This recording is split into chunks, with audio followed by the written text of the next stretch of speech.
Ji welcome back after the break. आप देख रहे हैं program visa guide and I am your host Sara Ilyas.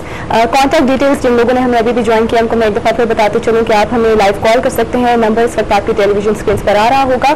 हमें ईमेल कर सकते हैं आप @visaguide@kohinoor.tv या फिर हमें हमारे फेसबुक पेज पर मैसेज ड्रॉप कीजिए और हम करेंगे आपके मैसेज का reply as soon as possible. आज के टॉपिक के बारे में आपको बताते चलूँ कि जिस तरह से हमने लास्ट एपिसोड में डिस्कस करना स्टार्ट किया था सिंगापुर को, उसी को हम आज कंटिन्यू करेंगे। लास्ट टाइम जिस तरह के हमने डिस्कस किया था, बेसिक्स को टच किया था, एंट्री रिक्वायरमेंट्स क्या हैं, वहाँ के प्रोसीजर क्या है, प्रोसेसिंग टाइम पीरियड क्या है। आज हम जो है थोड़ा सा डिटेल में जाएंगे और वो डिटेल क्या है वो हमें बताएंगे मिस्टर मुदस्सर।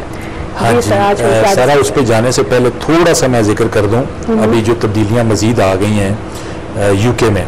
अच्छा, यूके क्योंकि यूके में जो कुछ हो रहा है इस वक्त, मेनली पोजीशन ये जा रही है कि जो सेटलमेंट वीज़ाज है ना उनको बहुत हद तक डिस्करेज किया जा रहा है। यानी उसमें हो ये रहा है कि कोशिश ये की जा रही है कि परमानेंट जो है ना टेम्परेरी वीज़ाज और परमानेंट वीज़ाज सेटलमेंट्स ख़त्म कर दिए जाएं।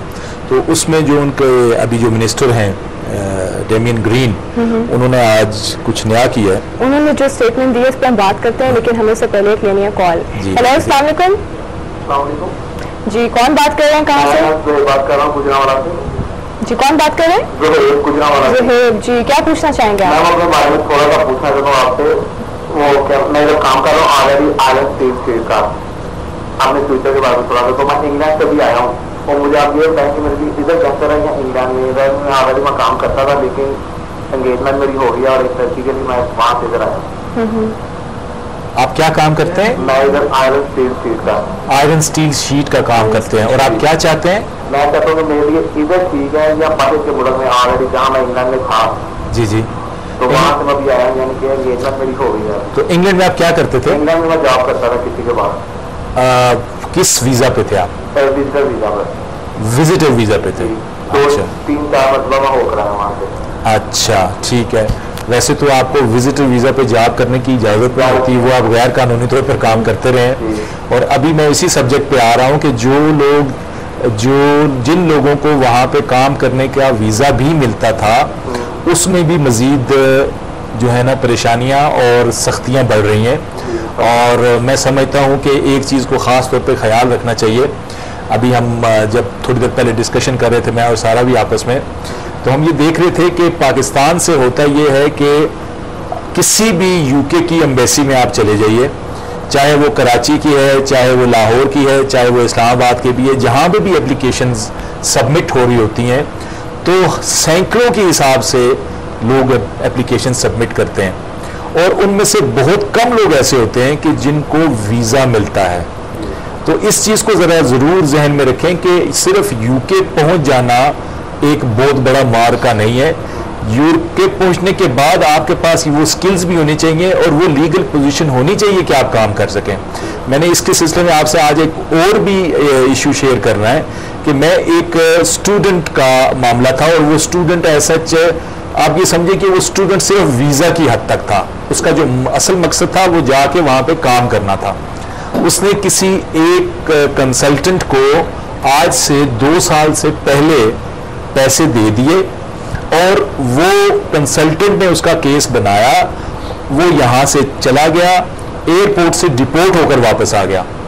और जब आपने क्लास ज्वाइन ही नहीं की तो आपका जो कॉलेज है वो आपसे 15% से ज़्यादा किसी तरह के पैसे रखने का, लेने का हकदार या मजाज ही नहीं बनता।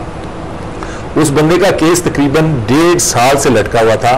फिर वो मेरे पास जब आए तो मैंने फिर रिक्वेस्ट की उस इमिग्रेशन कंसल्टेंट से और उसका नतीजा ये निकला कि उसको पैसे मिल गए।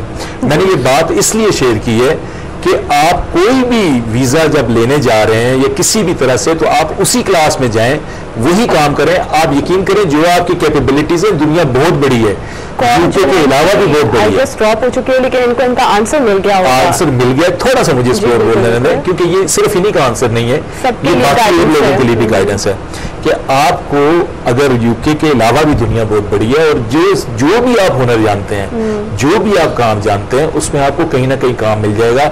उसी काम का वीजा अप्लाई करें जो आप काम जानते हैं जो आप और तरह से कर सकते हैं। और इसके लिए अभी मैं ये नहीं समझता, क्योंकि ये आयरन स्टील शीट का काम कर रहे हैं, इनके लिए यूरोप में अपॉर्चुनिटीज मौजूद हैं कि जिसमें ये बिजनेस वीजा ले सकते हैं और जो बाद में कन्वर्ट हो सकता है इनकी रेजिडेंसी में।